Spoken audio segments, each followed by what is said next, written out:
ओंकारं बिंदु संयुक्तं नित्यं ध्यायन्ति योगिनः कामदं मोक्षदं चैव ओंकाराय नमो नमः। यह ओंकारेश्वर जो है यह सारे धर्म का मूल है। ओंकारम यस्य मूलम, हमारे धर्म का मूल है वेद और वेदों का मूल है ओंकार। बिना ओम लगाए किसी भी मंत्र का उच्चारण नहीं हो सकता। तो यह जो ओम है ये साकार रूप में यहीं पर विद्यमान है ओंकार में, और यहीं पर माँ नर्मदा उस ओंकार पर्वत वेडूर्यमणि पर्वत की चारों ओर से परिक्रमा लगा रही है। अब नर्मदा कौन है? सादेवी वेद गंगा, ये वेद गंगा कहा गया है। वेदों की उत्पत्ति कहाँ से हुई? वेद तो अपौरुषेय हैं, तो उनको बोलने वाला कंठ कौन होगा? वो अमर कंठ होगा। तो अमर कंठ से माँ भगवती नर्मदा का उद्गम है, और वो अमर कंठ से जो उद्गम हुआ वो भगवती का प्रागट्य कैसे हुआ?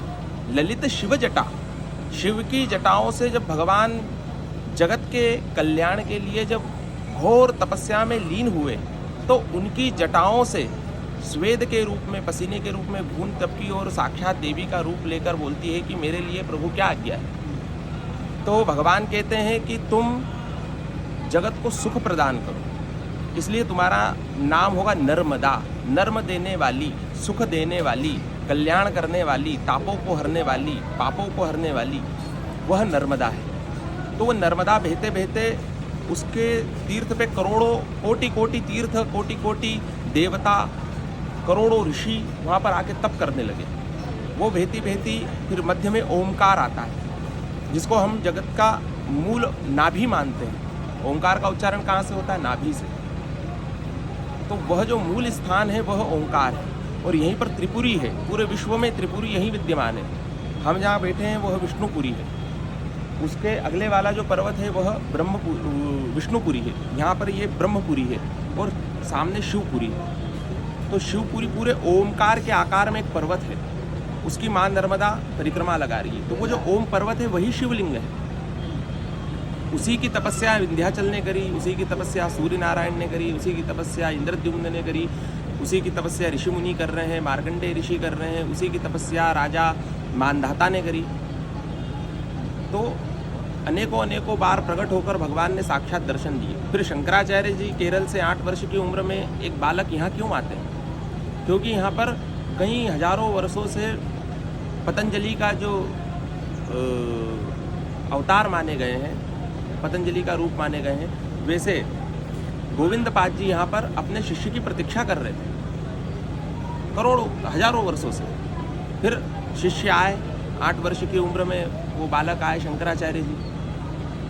उन्होंने वहाँ पर ओंकारेश्वर में दीक्षा ग्रहण करी, और इस जगह का इतनी शक्ति, इतना पावर है कि कुछ ही वर्षों में पूरे दिग्विजय कर ली पूरे भारत में, और वापस से पुनः सनातन धर्म की प्रतिष्ठा कर दी।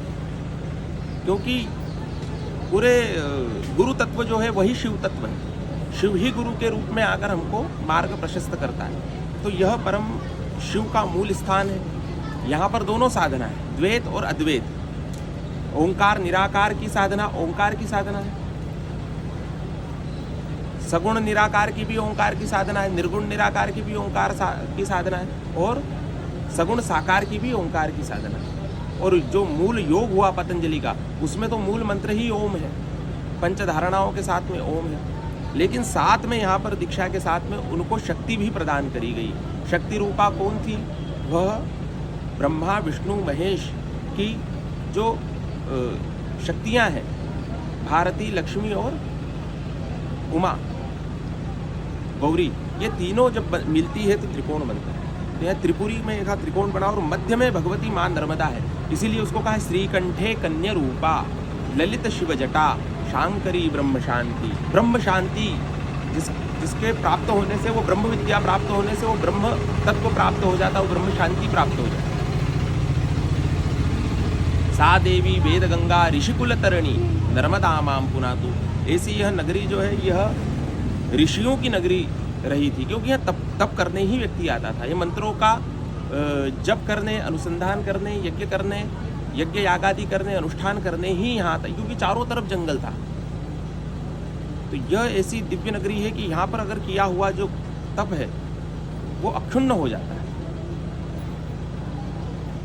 तो इसलिए यहाँ आओ तो इसीलिए ओंकार की जो भगवती राजराजेश्वरी की साधना में भोग और मोक्ष प्रदान कर देती है।